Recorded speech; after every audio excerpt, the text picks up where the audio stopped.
Tonight, Greeks battle it out on the stage. But first, they come together for a blood drive. Stay tuned today. TrojanVision Nightly News starts now. From the high-definition digital production center on the Troy campus, with news from Troy University locations around the world, this is Troy TrojanVision Nightly News. Hello and welcome to Troy TrojanVision Nightly News for March 21st, 2013. I'm Deatra Montgomery. And I'm Haley Greathouse. Thank you for joining us this evening.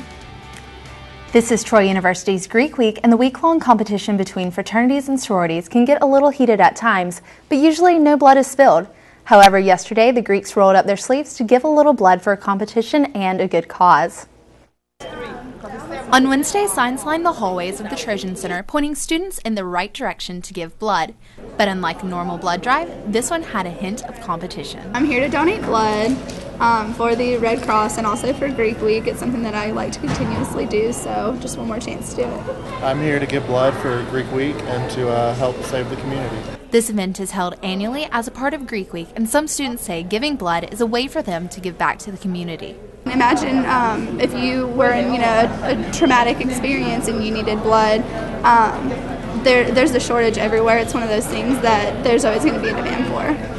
I feel like whenever you can give blood, it's the right thing to do. The Red Cross says that this event is beneficial because they are in need of blood. A lot of kids and adults and elder people need blood, and right now we're short on O negative and O positive blood, so I think this is a good idea for Troy Greek.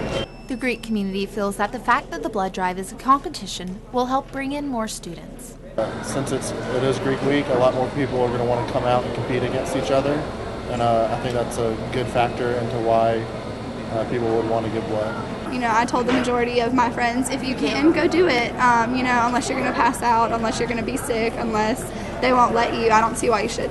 But they say that giving blood should be something students do regardless of if it is a competition or not.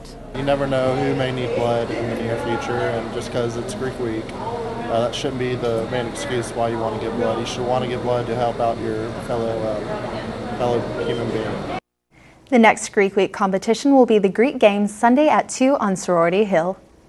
And while donating blood was on the minds of many Greeks yesterday, today the fraternities and sororities were looking for people to donate a little change. Rachel Scarborough has the details.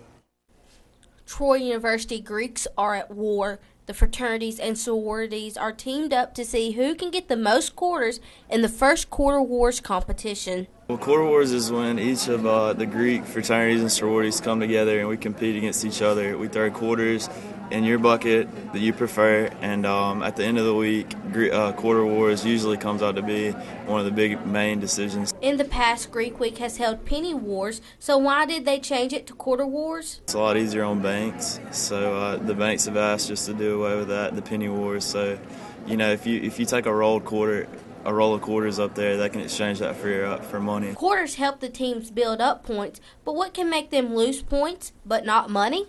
Nickels and dimes they're bad, so obviously quarters are the best. Also, you get double points if you have rolled quarters. And who is the money going to? It's going to Children's Miracle Network, the Boys and Girls Club of Troy, and lastly, Relay for Life. Why should students, Greek or non-Greek, give to the competition? Well, it's important, even if you're not Greek, to donate, because you have to look past the fact this is for Greek Week. No Greeks are keeping this money. It's all going to a better cause, and every little bit counts. People are in need of money, and these independent organizations, that's where they get the majority of their money from, is people who donate like this. So it's really for a good cause, and it helps out everyone. Rachel Scarborough, Troy, TrojanVision News. The winners of the Quarter Wars will be announced tonight at the NPHC Toga Party. And last night, the Greeks got to show off their musical talents in the Greek Sing competition. That's right, Deatra. But even though it's called the Greek Sing, none of the Greeks did any actual singing. Sydney Todd explains. Wednesday night, Greek Sing was in full effect at Sartain Hall. This year, students not only looked forward to the performances because of the lip syncing, since they were allowed to back it up with the dance moves as well. This year, Greek Sing is a little bit different. In the past, it's been a lip-singing competition with just one song. This year, we've kind of changed it to a dance competition. So I think that we're most excited about to see the organization's creativity and their talent to see what they can do tonight with the performance. From old school to new school, rap music, and island grooves, these groups didn't hesitate to pull out all the stops. We practiced a lot. We spent a lot of hours just dancing and bonding and getting together to learn all of this dance within just a couple weeks. So it was a lot of hard work, but it was a lot of fun too. Greek Sing isn't all about the fun and games. Yes, that's a big part of it, but at the heart of this Greek Week event, the purpose is to support 3 major philanthropies. This is our second year doing Greek Sing, and it's one of our bigger events. It's worth the most points of the week. And really the importance of this event is, all the proceeds at the door, all ticket sales and proceeds are going to Troy's Miracle League Park. If you're not aware of that, that's the park they're trying to build for the Miracle League, and they're trying to raise up to $200,000, and so we're wanting to give a generous donation to that, and that is actually one of the 3 philanthropies for this week. We're donating to Boys and Girls Club, Troy Miracle League Park, and the Relay for Life. So all the proceeds from this event will go towards the Troy Miracle League Park. Sydney Tide, Troy TrojanVision News. Just like the Quarter Wars, the winners of the Greek Sing will be announced tonight at the NPHC Toga Party. And now taking a look at news from around the state. In Birmingham, police in Jefferson County are investigating the killings of a mother and a young child after their bodies were found in an apartment. Chief Deputy Randy Christian says a manager at the park at Rocky Ridge Apartments called authorities Wednesday around 11:30 a.m. Christian said all the victims appear to have suffered gunshot wounds. In Anniston, the Republican leader of the state Senate has formed a nonprofit organization to support a new state law providing private school tax credits. The Senate president stated that the goal of the foundation is to educate the public about the new Alabama Accountability Act. The Alabama Education Association is suing the state Senate over the new law. And also in Birmingham, the Alabama Red Cross says 370 homes were damaged during the powerful storms that struck Alabama on Monday. Results so far from the nonprofit agency Damage Assessment found that more than 65 homes were destroyed. Another 95 homes sustained major damage, and more than 200 homes had minor damage. Still to come on Troy TrojanVision Nightly News. The Trojan baseball team is hitting the road this weekend for a conference showdown. Justin McNally will have the details of that when he joins us with sports. But first, the federal budget is causing division on Capitol Hill. We'll have that story and more after the break. I'm Tara Mergener on Capitol Hill. Lawmakers passed a bill preventing a government shutdown, but the budget battle continues. The story coming up. Nice. Yes, go! Yes! No! Come on!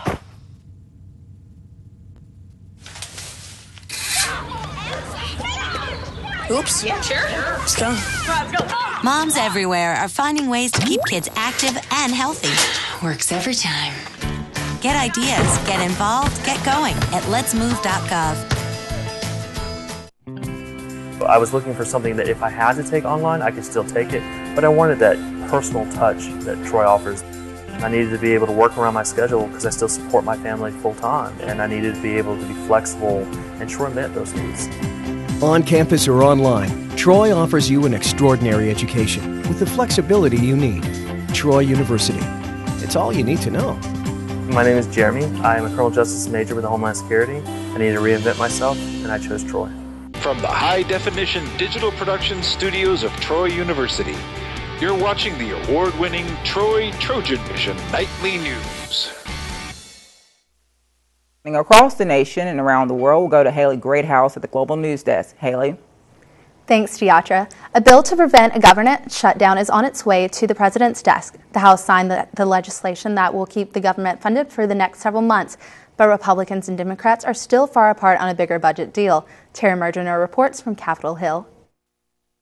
Lawmakers headed to their home districts after passing a bill to head off a government shutdown. The concurrent resolution is agreed to. The bill will keep the wheels of government turning until September and also helps patch a handful of budget holes from the massive automatic cuts that kicked in March 1st. More money for food inspections and student loans for military veterans are among the fixes. The House also passed Congressman Paul Ryan's long-term Republican budget plan. He took to the floor to call on the president to deliver his. He gets his NCAA bracket in on time, but still no budget. Not one House Democrat voted for the Ryan plan. It balances the budget with spending cuts alone. Senate Democrats are working on passing their own budget that mixes spending cuts with tax hikes. The glass is more than half full in terms of the prospect of finding senators now on both sides of the aisle who'd like to see bipartisan agreements. Independent Senator Angus King thinks this time Washington may be on the path to a compromise. That's when the president and the big guys get involved, and we'll have the table set for a deal. House Speaker John Boehner still insists there will be no deal if the president tries to raise taxes. I believe that the revenue discussion is over. It's time to cut spending. The White House says it will present its budget on April 8th. Tara Mergener for CBS News, Capitol Hill. President Obama has wrapped up the second day of his visit to the Middle East. He attended a state dinner in Jerusalem after directly urging young Israelis to compromise for peace. Danielle Nottingham has the latest from Jerusalem. Shalom. President Obama delivered a rousing speech to Israeli college students about the chances for Middle East peace. So long as there is a United States of America, atem lo lavad. You are not alone. He said peace with Palestinians is possible with compromise. Israelis must recognize that continued settlement activity is counterproductive to the cause of peace, and that an independent Palestine must be viable with real borders that have to be drawn. Not everyone in the crowd agreed. I don't think that two states is the solution, because I think we've already given up too much. A heckler briefly interrupted the speech, but President Obama said it's just part of the lively debate. Students in the audience say the American president was able to connect with them.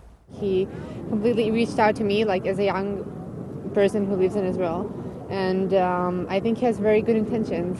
Earlier, President Obama met with Palestinian high school students. Hours before he traveled to the West Bank, militants fired rockets into southern Israel. The president condemned the attack, along with Palestinian Authority President Mahmoud Abbas. The Israelis have concerns about rockets flying into their cities last night. And it would be easy for them to say, you see, this is why we can't have peace. The president wrapped up his day toasting Israeli leaders at a state dinner. Danielle Nottingham, CBS News, Jerusalem.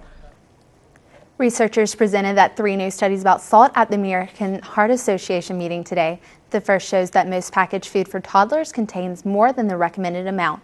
Adriana Diaz reports from New York. Shauna Muigai works hard to give her daughters healthy food. I read labels all the time. Yummy! But it's not easy. A new study finds nearly 75% of prepackaged meals and snacks for toddlers have too much salt. It's added as a preservative and for flavor. It is tough to avoid salt when you're in a store. It is, because it's in everything. Researchers looked at the sodium in more than 1,000 foods for babies and toddlers. A product was considered high in salt if it had more than 210 milligrams of sodium per serving, or 14% of the daily recommended allowance. The effect is probably cumulative over time, where the longer you have that increased sodium level coming in, the more likely you'll end up with hypertension as an adult. A big concern is children who eat a high-sodium diet may develop a lifelong preference for salty foods. That's important because another study finds most adults eat almost double the daily recommended amount of sodium. The American Heart Association says adults should have less than 1,500 milligrams of sodium per day. The average American consumes 3,600 milligrams. Researchers in a third study found that eating too much salt contributed to 2.3 million deaths worldwide in 2010 from heart-related diseases. Almost half were people 69 or younger. Shauna knows the risks and avoids prepackaged foods. I go straight to the vegetable aisle. That way, when I'm preparing my food, I know exactly what's going in it. And rice? A small step with big health benefits. Adriana Diaz, CBS News, New York. And that wraps things up from the Global News Desk. To see more stories from across the country and around the world, you can tune into TrojanVision Global News right after the nightly news. Now back to you, Deatra. Thanks, Haley. And now Justin McNally joins us with sports. So, Justin, Trojan Athletics will be very busy the end of this week and also this weekend, correct? That's right. There's a lot of teams in action. The baseball team and track teams are both on their way to compete in some events tomorrow. And the softball team will be back at home for the first time in a long time. But I'll get to those matchups right here in sports. All right. Trojan baseball team hopes to improve on its conference record as they travel down to the Bayou State to take on the Warhawks of Louisiana Monroe. The Trojans sit at 1-2 in Sun Belt, while the ULM is 0-3. The Trojans have had a tough non-conference schedule to date, but have held their own and are prepared for the test the Sun Belt will bring them this year. Head coach Bobby Pierce is glad with where his team is sitting heading into this tough weekend. But our preparation for it was right. Our players played hard. They played well. So I feel like our non-conference slate got us ready for that. And then we came, like you said, came right off of that and got a win on the road against Jacksonville State. So moves into weekend 2 of Sun Belt Series. The Trojans and the Warhawks will take to the field in Monroe on Friday, with Tanner Hicks getting the Friday night start. That game is slated to begin at 6 o'clock. And the Trojan softball team will be looking to get back to their winning ways as they play host to the Warhawks of Louisiana Monroe on Saturday. The Trojans enter the game at 2-3 in conference play and look to get some momentum rolling as conference season progresses. The Warhawks are having just as bad luck in the conference as the Trojans are, as they're looking to win their first conference game of the season. Head coach Melanie Davis is hoping her team will put together a solid effort this weekend and play every game from beginning to end. At the Division I level, you have to be in on every pitch, not just every play. You have to really focus from can to can't, so to speak, from the first pitch to the last pitch, from the first out to the 42nd out. And I think the younger players have said that they really didn't realize how important that was. Trojans and the Warhawks will have a doubleheader on Saturday at the Trojan softball complex, with the first game beginning at 1, and it will conclude with the third game of that series on Sunday, also at 1 o'clock. And the Trojan track and field teams will hope to get things rolling from the Shamrock Invitational as they head up to Tuscaloosa tomorrow to participate in the Alabama Relays. The Trojans will look to have continuing success from its relay teams, which placed 4th in the Shamrock Invitational, and they will also look for another solid performance from Nico Freeman, who took home the first place in the 100-meter dash. Head coach Jill Lancaster is ready for the weekend for more than one reason. I'm looking forward to not having long travel on us. There's good and bad in both of those situations, and Tuscaloosa is an easy trip for us, and then you get that little in-state rivalry going. There's some extra juice pumped into that, so we always do well when we're in-state and at home, and so I'm looking forward to this weekend. And 2 Trojans were named to some preseason honors for the track and field team. Lizzie Clough and Nicola Bola were both named to the preseason outdoors favorite list by the U.S. Track and Field and Cross Country Coaches Association. Bola ranks 15th in the hammer throw and Clough ranks 31st in the javelin toss, but has yet to complete the season. The Trojans will compete at the Alabama Relays beginning on Friday, with action concluding on Sunday. So Deatra, Haley, as you can tell, big sports weekend for the Trojans out there. Baseball team looking to get some conference games rolling. Same with the softball team. Maybe they can sweep this weekend series, get conference back up. And and the track and field teams up in Alabama, maybe they can pick up another win like they did this past week. Exactly. Good luck to the track teams meet in Tuscaloosa, and good luck to the baseball and softball teams. That's right. And for those football fans out there, spring practice did start today, so got that right around the corner as well. Exactly. Thank you so much, Justin. Thank you. Thank you, Justin. And still to come on TrojanVision News, students have a chance to look for potential careers. But first, today was filled with sunny skies but chilly temperatures. What can we expect for the rest of the week, Bree? Over the next few days, it doesn't look like we'll be seeing any more of those sunny skies, but ironically, we'll have warmer temperatures. I'll have more coming up next in weather. Right? That's so gay. That's really gay. Dude, look at those pants. Please don't say that. What? Don't say that something is gay when you mean that something is dumb or stupid. It's insulting.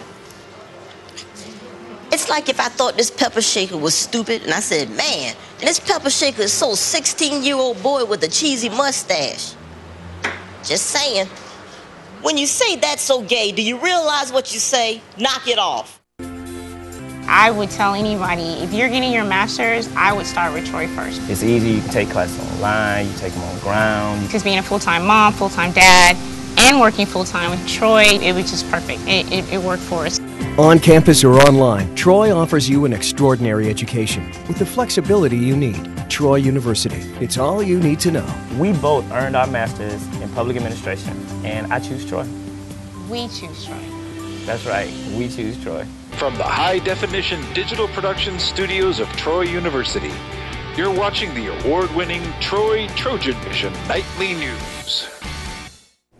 And now Bree Sanders joins us with weather. So Bree, the first day of spring was earlier this week. Will we be seeing any of those warmer temperatures? Well, it looks like those temperatures are going to warm up as we push throughout the rest of the week, but ironically, we'll have more rain in our area than normal. I'll get more into that in just a moment.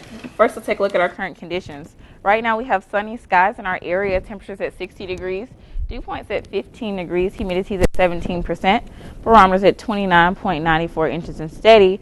Winds are coming in from the north-northwest at 10 miles per hour. Today's stats, we had a high today of 60 degrees, a low of 35. There was no rain in our area. The sun rises at 6:46 a.m. and it should set at 6:56 p.m.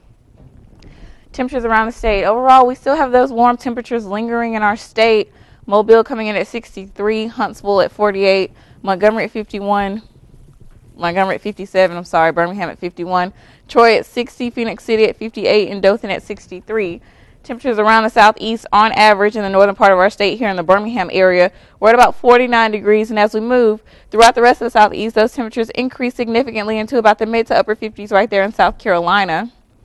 Current temperatures around the United States. Overall, the states are split right now. The northern states have a lot of blue pigment, a lot of cooler temperatures going on, but as we take a look at the southern states, California into Texas and back into the southeast, we have a lot of yellow and orange pigment, a lot of warmer temperatures in our area than what we've been experiencing lately, maybe because it is officially spring. Current surface map, we do have this cold front, however, pushing through the southern parts of the states. Although it is warm in their area, they will have a few cold fronts coming in over the next few days. As we take a closer look back towards the southeast, however, in our state, nothing too much going on right here. A few light winds, a high pressure system sitting here in the Gulf, and we can see this cold front that came through a few days ago, possibly bringing in those cooler temperatures that we've been seeing at night. Precipitation forecast over the next 4 to 8 hours. It looks like most of the southeast will be covered in rain. Our state, however, will be experiencing almost a fourth of an inch of rain, so over the next few days, definitely be on the lookout for those rain conditions. As we move into tomorrow to begin our weekend, we may be experiencing about 30 to 40% chance of rain in our state, and on Saturday we see the rain gets a little bit heavier towards the southern part of our state as well as parts of Florida. But as we close out our weekend on Sunday, that rain pushes back out of our area, however, covering much more of the southeast, just skipping right over our state. And on Monday, looks like the southeast as a whole can be experiencing picture-perfect weather ahead. For tonight's forecast, we have partly cloudy skies in our area, light and variable winds coming in from the northeast at 6 miles per hour with a low of 40 degrees. So tonight, if you're out and about, like I said, keep that light jacket on hand with you. You may be experiencing a little bit of rain later on tonight, so maybe keep an umbrella on hand if you're out and about throughout the late times of the hours tonight. For tomorrow's forecast, we have cloudy skies in our area. We may have showers later on in the day. Winds coming in from the east-southeast at about 10 miles per hour with a high of 61. Today's high was about 60 degrees, so tomorrow we'll still have those warm conditions in our area, but like I said earlier, ironically, we have those rain systems coming back into our area, so keep that umbrella on hand, that jacket on hand, but it will be like a hot rain, kind of icky outside, so just be on the lookout for that. Be very careful. Moving into our 4-day forecast, like I said, tomorrow that high gets to about 61 degrees with partly cloudy skies in our area, low at 51. Tomorrow night we will have the 30% chance of showers if you're out and about. On Saturday, it looks like that rain moves out of our way, but we will have mostly cloudy skies. On Saturday, that high gets to about 72 degrees with a low of 60. As we close out our weekend on Sunday, that high continues to rise. 75 degrees on Sunday, mostly sunny skies in our area with a low of 38. And on Monday, we have a drastic change in our temperatures, almost 15-degree difference there. 59 degrees on Monday for the high, mostly sunny skies in our area. So, Haley, Deatra, it does look like we'll be seeing those spring-like temperatures over the next few days, but ironically, like I said, we will be experiencing some rain conditions. So, for the viewers and you all, if you're out and about, please keep that umbrella and that light jacket on hand with you. You're definitely going to need it. Thank you so much, Bree. You're welcome.